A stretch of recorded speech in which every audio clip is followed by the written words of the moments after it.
ಜಮ್ಮು ಕಾಶ್ಮೀರದ ಪಹಲ್ಗಾಮ್ನಲ್ಲಿ ಏನು ಪ್ರವಾಸಿಗರನ್ನು ಹತ್ಯೆ ಮಾಡಿದ್ದಕ್ಕೆ ಪ್ರತಿಕಾರವಾಗಿ ಭಾರತೀಯ ಸೇನೆ ಪಾಕ್ ಉಗ್ರರ ಅಡಗುತಾಣದ ಮೇಲೆ ವೈಮಾನಿಕ ದಾಳಿ ಮಾಡಿದ್ದು ಎಲ್ಲರಿಗೂ ಗೊತ್ತಿರುವ ವಿಚಾರ.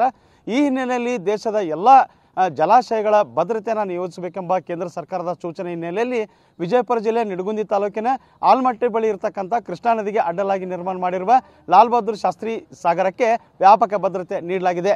ಇಲ್ಲಿ ನಾವು ಆಲ್ಮಟ್ಟಿ ಡ್ಯಾಮ್ನ ಆವರಣದಲ್ಲಿದ್ದೀವಿ. ಇದು ಲಾಲ್ ಬಹದ್ದೂರ್ ಶಾಸ್ತ್ರಿ ಸಾಗರದ ಒಂದು ಏನು ಡ್ಯಾಮ್ ಪ್ರವೇಶ ದ್ವಾರ. ಇಲ್ಲಿ ಕರ್ನಾಟಕ ರಾಜ್ಯ ಕೈಗಾರಿಕಾ ಭದ್ರತಾ ಪಡೆಯ ಅಧಿಕಾರಿಗಳು ವ್ಯಾಪಕ ಭದ್ರತೆಯನ್ನು ಹಾಕಿದ್ದಾರೆ. ಆಧುನಿಕ ಶಸ್ತ್ರಾಸ್ತ್ರಗಳ ಸಹಿತವಾಗಿ ಇಲ್ಲಿ ಪ್ರತಿಯೊಂದನ್ನು ತಪಾಸ್ ಮಾಡ್ತಾ ಇದ್ದಾರೆ. ಡ್ಯಾಮ್ ಆವರಣಕ್ಕೆ ಎಂಟ್ರಿ ಕೊಡ್ತಕ್ಕಂಥ 3 ಪ್ರದೇಶಗಳಲ್ಲಿ ಚೆಕ್ ಪೋಸ್ಟನ್ನು ಹಾಕಲಾಗ್ತಾ ಇದೆ. ಭಾರೀ ವಾಹನ ಮತ್ತು ಗೂಡ್ಸ್ ವಾಹನಗಳಿಗೆ ನಿಷೇಧ ಹೇರಲಾಗಿದೆ.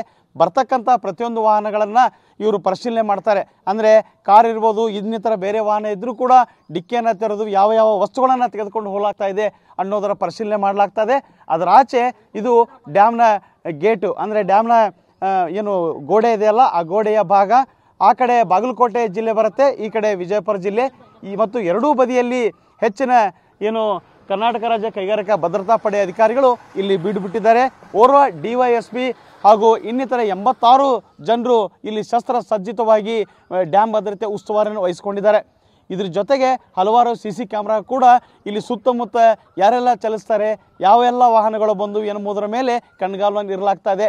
ಇದರಾಚೆ ಡ್ಯಾಮ್ನ ಹಿಂದಿನಲ್ಲೂ ಕೂಡ ಯಾವುದೇ ನುಸುಳುಕೋರು ಇರಬಾರ್ದನ್ನೋ ನಿಟ್ಟಿನಲ್ಲಿ ಅಲ್ಲಿ ಬೋಟ್ ಮುಖಾಂತರ ಹಲವಾರು ಸಿಬ್ಬಂದಿಗಳನ್ನು ನಿಯೋಜಿಸಿ ಇಲ್ಲಿ ತೀವ್ರತರವಾದ ತಪಾಸಣೆ ಮಾಡಲಾಗ್ತಾ ಇದೆ. ಒಟ್ಟಾರೆಯಾಗಿ ಯಾವುದೇ ಕಾರಣಕ್ಕೂ ಅಂದರೆ ಡ್ಯಾಮ್ನ ಭದ್ರತೆಗಾಗಿ ಇಲ್ಲಿ ಪ್ರಾಮುಖ್ಯತೆಯನ್ನು ಕೊಡಲಾಗ್ತಾ ಇದೆ. ಯಾವುದೇ ಒಬ್ಬ ಅಪರಿಚಿತ ವ್ಯಕ್ತಿ ಬಂದರೂ, ಅಪರಿಚಿತ ವಾಹನ ಬಂದರೂ ಕೂಡ ತೀವ್ರವಾದ ನಿಗಾ ವಹಿಸಿ ಡ್ಯಾಮ್ನ ಭದ್ರತೆಗಾಗಿ ನಿತ್ಯ 3 ಪಾಳಯದಲ್ಲಿ ಇಲ್ಲಿ ಭದ್ರತಾ ಪಡೆಗಳು ಕಾರ್ಯನಿರ್ವಹಿಸ್ತಾ ಇದೆ ಅಂತಲೇ ಹೇಳ್ಬೋದು. ಕ್ಯಾಮ್ರಾಮನ್ ಶ್ರೀಶಲ್ ಜೊತೆ ಅಶೋಕ್ ಅಡಳಿ, TV9 ವಿಜಯಪುರ.